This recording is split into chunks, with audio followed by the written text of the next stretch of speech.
This is Duke University.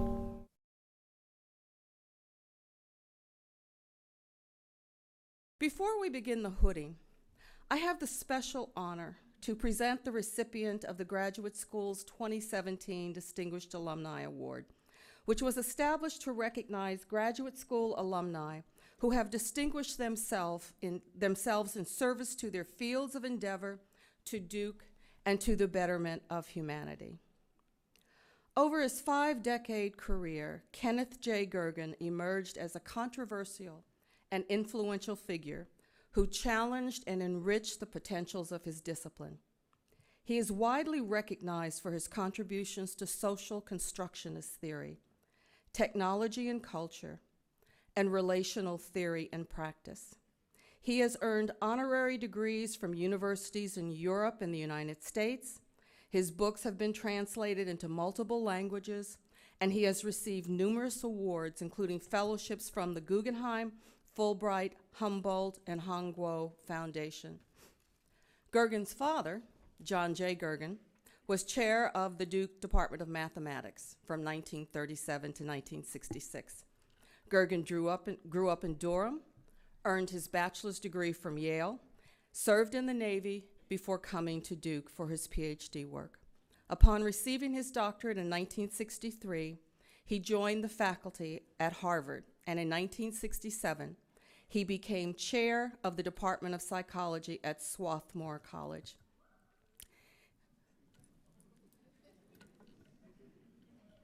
In 1973, Gergen published arguably his most influential work, an article entitled Social Psychology as History. Going against the mainstream empiricist view of the discipline, he argued that social psychology research should be viewed as historical inquiry because, quote, unlike the natural sciences, it deals with facts that are largely non-repeatable and which fluctuate markedly over time. Needless to say, or it's an understatement to say, the article sparked an intense response and helped ignite a debate throughout the 1970s that questions the discipline's methodology, theories, and relevance to society. Gergen said his ideas were rejected by mainstream researchers, but embraced by those on the fringes who were frustrated with the status quo of what was considered legitimate inquiry, and by colleagues from other social science fields. In fact, this controversy and his views created a schism between him and his PhD advisor and mentor, Edward Jones. Gergen was trained as an experimental psychologist, and his rejection of some of the methods made Jones feel that Gergen was basically rejecting him. And it was another 10 years before they were able to repair that schism. And last night at the dinner that we had for Ken, Jones's wife was at the dinner. They are all family now. In the years since the article, Gergen became a major figure in the development of social constructionism, which holds that rather than reflecting an objective truth, scientific descriptions and explanations are derived from social interchange, communities agreeing on what is real, rational, and good. He's had numerous accomplishments, participating in the founding of 2 journals, Theory and Psychology, and Qualitative Psychology, and he's the co-founder and currently presides over the Taos Institute, a virtual organization of scholars and practitioners exploring the intersection of social constructionist ideas and professional practices. Dr. Kenneth J. Gergen, I present you as the 2017 recipient of the Graduate School Distinguished Alumni Award.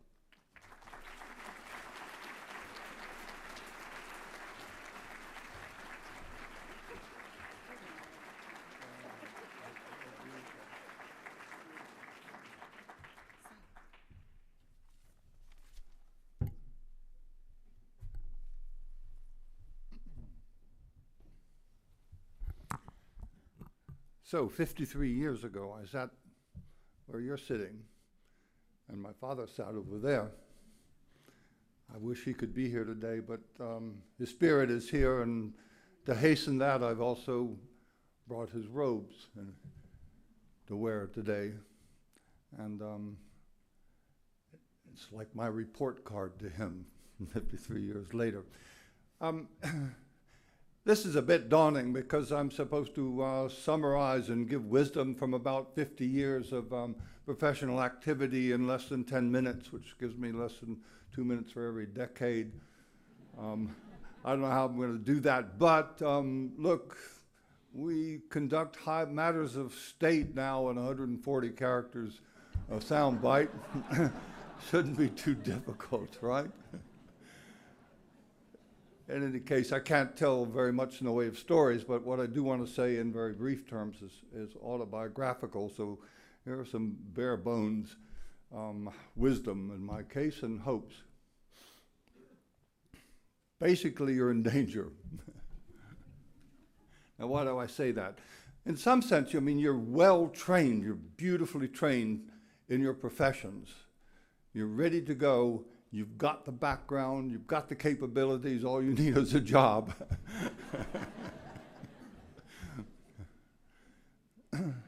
But there's a way in which that very skill and those very potentials are encapsulating, because they set up a trajectory which in itself tends to be closed.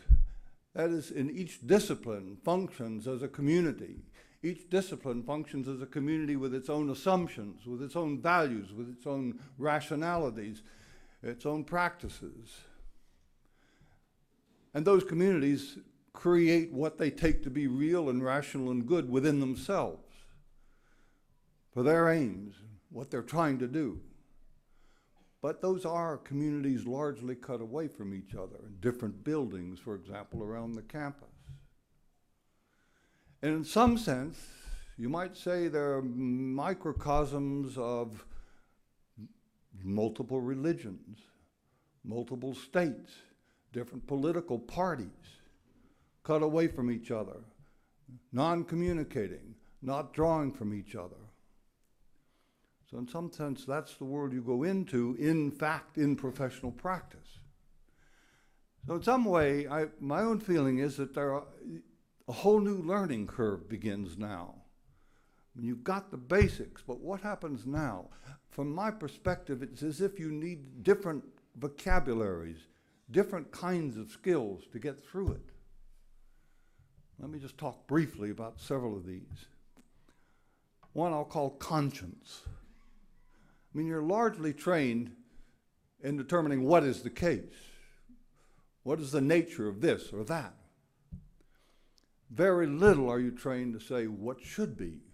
What kind of world do you really want to create together? What is the nature of ought in terms of where the society is going, where you think people ought to go in this world? And it seems to me it's that kind of vocabulary which you really need to bring into place to say, what do we want to do and for whom are we doing it? It's not enough to say that you're trying to seek truth in what you do, because it's your truth. Not enough to say you're creating insights, because they're insights that come out of your community. But the culture is composed of multiple communities with different truths, with different realities. What do you contribute to them?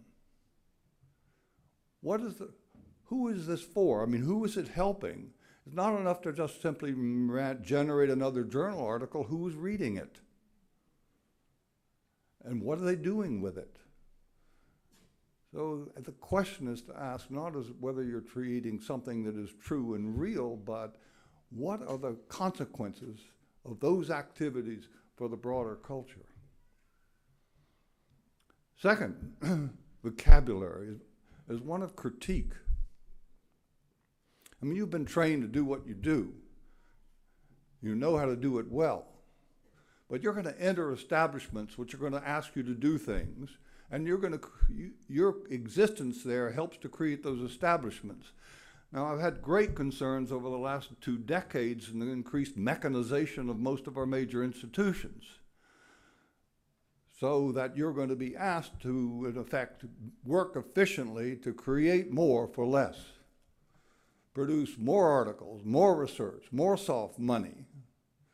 so that you become simply a functionaire in a large data-based, evidence-based system which will rob you of anything you care about and will rob you of what gives you meaning in terms of your careers. You've got to have a vocabulary of critique which challenges those institutions and enables you to generate visions of what you want to create in those institutions. What can we do together so that they can flourish, so we who exist in them do things that are deeply meaningful to us? Thirdly, practices of creativity. Because it seems to me the world moves very rapidly now.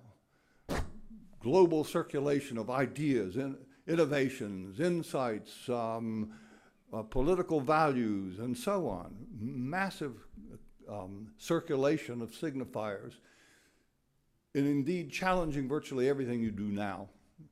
As was said at a graduation at Harvard Business School several years ago, everything you've learned in this business school is now passé. So what's needed in some sense is another kind of practice, which is one which of continuous innovation, one which requires, and this is what I think you cannot do very well within a discipline. That is, it's possible within a discipline to create, to develop, but only with these assumptions which exist in the institution or within the discipline, within the community. So there's a limited space of innovation within community. The most interesting and important things happen at the margins, where communities begin to draw from each other. New metaphors exist. New hybrids begin to come into being. And it's that capacity, because you've lived in a discipline, that now needs to be cultivated, to work with others, to create, to co-create, which is very close to my last new vocabulary practice, and that's one of collaboration. You know how to do things within disciplines, and now most of the major problems we face in the world today are not soluble within any institution. What do we do with climate change, with immigration, with the drying up of our waters, with the famines that infest the world, with conflict like we've never seen before around the globe? Those require multiple groups, multiple perspectives from different groups to work together. How to do that? How do we learn from each other? How do we listen with a different voice? How do we use our vocabularies and extend them in different ways so that collaboration is possible?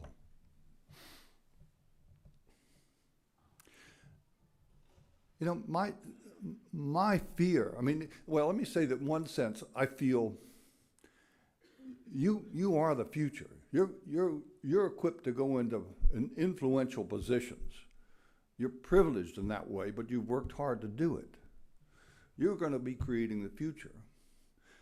And what you have now is a condition which almost approximates an all against all in terms of politics, in terms of religions, in terms of governments, in terms of ideologies, in terms of ethnic groups, in terms of levels of economy.